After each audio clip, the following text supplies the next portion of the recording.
Can I just mention one guy's name who I think is one of the most underrated players of our era, who nobody ever talks about anymore, is Mark Price.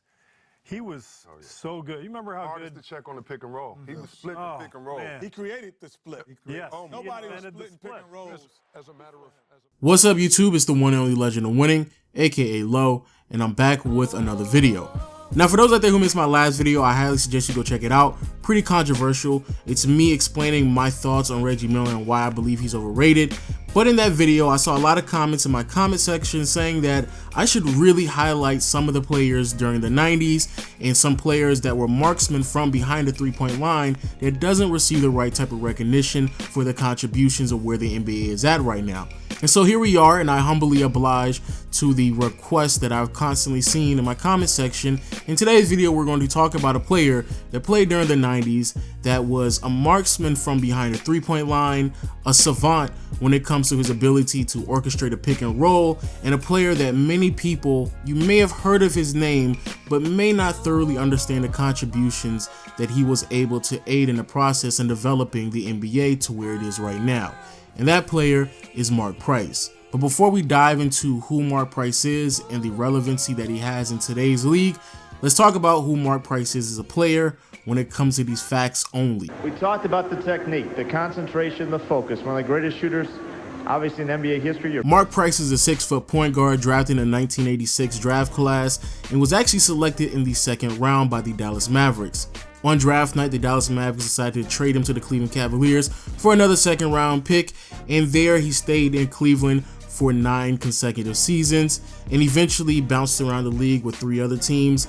And unfortunately, due to injuries, he inevitably decided to retire in 1998 with the Orlando Magic. Within Mark Price's 12-year career, he was known for his ability to handle the ball, initiate offense through the pick and roll, and by far one of the greatest shooters the NBA has ever seen, especially from behind the arc. In his 9-year career in Cleveland, he ended it averaging 16 points, 7 assists, 2 to 3 rebounds, a steal, while having really good shooting splits. 47 to 48% from the field, 40 to 41% from behind the arc, and 90% from the free throw line. He would go on to end his career with a very similar stat line as well, and during his prime he would give you somewhere between 18 and 19 points on a night-to-night basis, 8 to 9 assists, along with a steal and a half as well, while having, again, great shooting splits, roughly around 46 to 50% from behind the arc, 40% from the three-point line, and high 80s to 90% from the free throw line. And yes, people, you can probably already tell Mark Price is one of the handful of players in NBA history who is indeed part of the 50-40-90 club. For those out there who don't know what that means, it basically means there was a year or possibly 2, because Mark Price nearly did it for 2 consecutive seasons, in which he converted 50% of his shots from the field, 40% from behind the arc, and 90% from the free throw line. Also, Mark Price would go on to end his career having the highest free throw percentage in league history.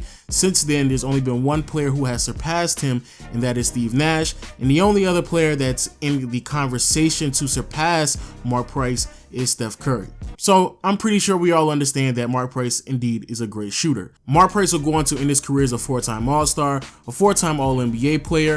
In 1993, he actually made the first team All-NBA selection. Now, what is the negative part of Mark Price in his game? Really wasn't the greatest defender. I would even go as far as saying in some years of his career, especially due to his injuries, he was a liability on the defensive side. Also, yes, he was very quick and fast. However, he was not a leaper, nor was he strong. So on the athleticism side, really doesn't favor him that much as well. And also, when it comes to his playoff success, a lot of times he got knocked out in the first round. I personally believe that has a lot to do with Michael Jordan and Chicago Bulls, but didn't really see that much playoff success whatsoever throughout his career. And also, like I have alluded to earlier in this video, injuries really and truly kept Mark Price back to the success that he was supposed to see throughout his career. And even though, yes, he played in the NBA for 13 seasons, he played fewer than 800 games throughout his entire career. Well, he was a little bit like Steve Nash in that he was the best shooting point guard of his day. Could shoot any shot. Now, when it comes to being a shooter, Mark Price is definitely one of the greatest shooters in NBA history, but unfortunately not too many people even talk about it. Now, personally, I will make an argument that Mark Price is at least in the conversation to be a top 10 shooter of all time, But if you were to go out and take the time out to look at any YouTube video, any blog post, any person who would make a top 10 shooters list of all time, Mark Price might not even be in the conversation. Matter of fact, I've gone and done some research myself, and certain sites such as Complex doesn't even have him in the top 15. So here's the reason why he should at least be in the conversation to be top 10. Like I stated earlier, Mark Price is one of the handful of players in NBA history to record a 50-40-90 season. Also, when it comes to the three-point shot, Mark Price is one of the handful of players who end his career shooting 40% from behind the arc. Like I also alluded to earlier in the video, Mark Price ended his career and still to this day is only second when it comes to career free throw percentage. And for those out there who still are not believers, Mark Price is actually the first player in NBA history to be a volume three-point shooter while still converting 40% from behind the arc. In the 1990 season, Mark Price attempted 5 three-pointers a game while still shooting 40% from behind the arc, which made him the first player in NBA history to accomplish such a feat. But what makes things even more impressive is how long it took for someone else to duplicate this effort. Up until the 1994-1995 season, there still had not been a single player who was able to accomplish what Mark Price had accomplished. And even when we look at the 1994-1995 season, sure, you have 5 other players such as Reggie Miller, Glenn Rice, Nick Anderson. They were able to do this. However, for those out there who are unaware, this is the same season, is actually the first season in which the NBA moved the three-point line closer to the basket. And so for the next 2 to 3 years, yes, there were a handful of players in the 90s who were able to again attempt 5 three-pointers on a night-to-night basis while shooting 40% from behind the arc. However, technically speaking, they weren't shooting the same range that Mark Price was attempting his shots from. And so it took all the way into the 1997-1998 season in which they moved the three-point line back to its original position, and a player by the name of Wesley Person, another great three-point shooter that many people overlooked during the 90s, he was able to accomplish this feat. And then we have to wait all the way into the 2000-2001 season in which Vince Carter and Ray Allen was able to accomplish the exact same thing. So basically we're referring to a 5-year gap until someone else is able to duplicate that type of productivity. And even then, that was when they moved the three-point line closer to the basket. And then after that, we have to wait another 8 years until someone was able to accomplish the same thing that Mark Price was able to accomplish while shooting the traditional three. So again, I just don't understand why so many people overlook Mark Price when it comes to great shooters. He was prolific when it comes to shooting on every aspect of the floor, the second player in NBA history behind Larry Bird to be a 50-40-90 player, and one of 7 to be a 50-40-90 player on at least 200 three-pointers attempts throughout their year. And Mark Price ended his career with the highest free throw percentage, and as of right now is only second behind Steve Nash throughout NBA history.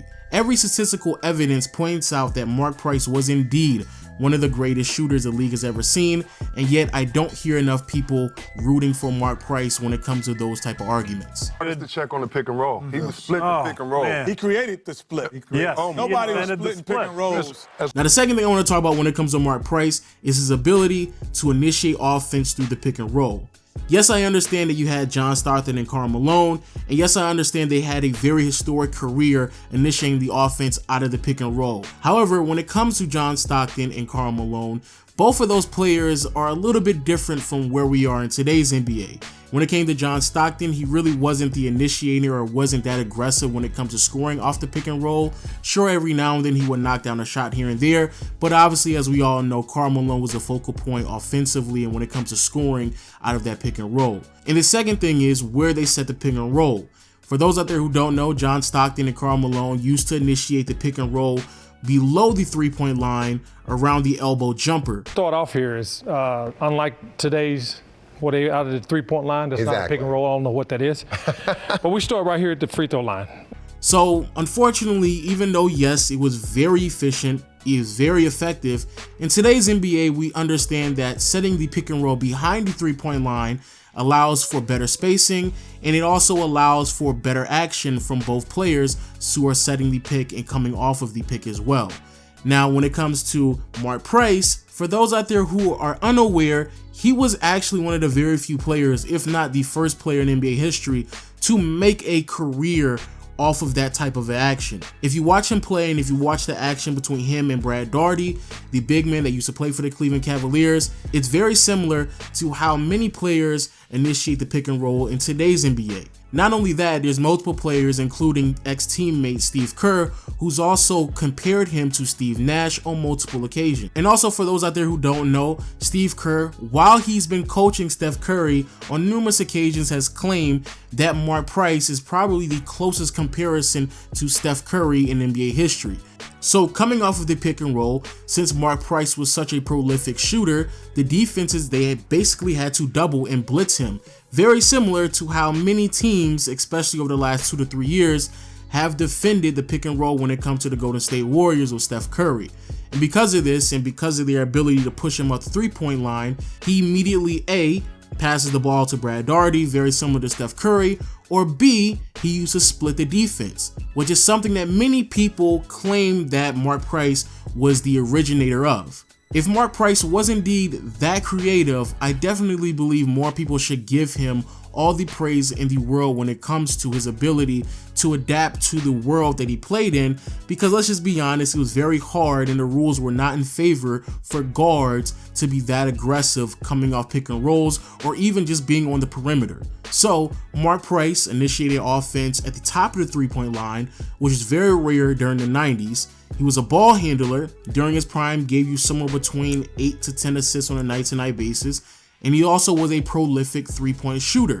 And even though, yes, so was Ray Allen and Reggie Miller, Glenn Rice, Mitch Richmond, however, none of them were really that great of ball handlers, and even if they were, they really didn't initiate offense for others the way that Mark Price did. And the reason why that's so important in today's NBA is because that's the way that many guards play in today's game.